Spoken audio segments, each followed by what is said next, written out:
The release of a new public report on protection of civilians' issues in Somalia.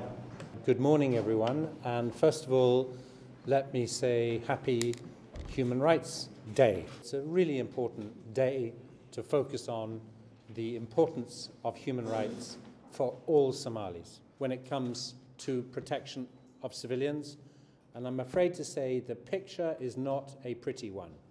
There were over 4,500 civilian casualties in the approximately 20-month period up to and including the terrible bomb on October the 14th. 4,500 people killed or maimed. And of course, the bomb, the IED on the 14th of October, was the worst example of deaths of civilians.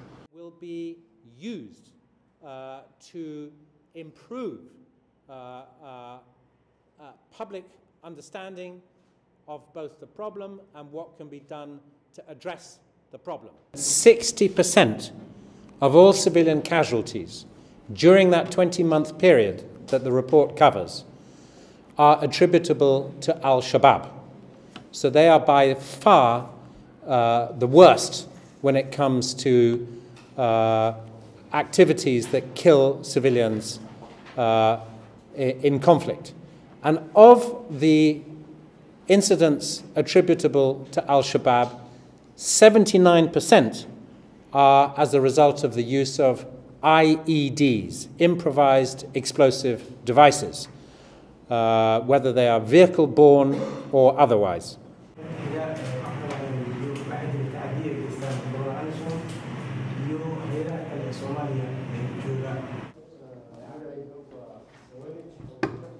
The fundamental problem we continue to face in Somalia is that people are using violence to achieve their political objectives. The next problem is that if you are going to use military force or violence, you have a responsibility, whoever you are, to protect civilians. Sharia law is very strong on the need to protect civilians. All the other parties to this conflict, all the parties to the conflict, claim that they have a responsibility and have mechanisms to protect civilians. And that's good that they do, and we encourage that.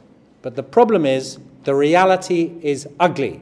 The reality is that too many young Somalis in particular, and civilians, are dying as a result of military activity.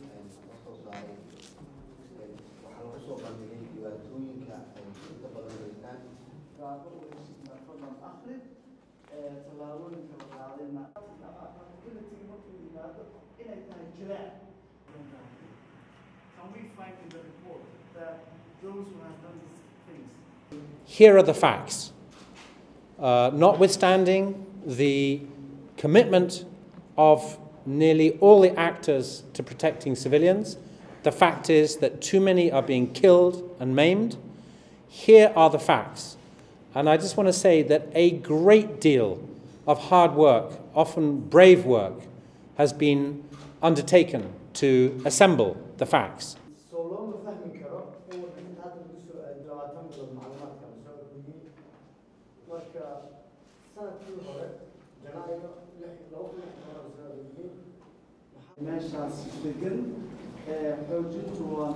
We have indicated that 17% of violations could not be attributed.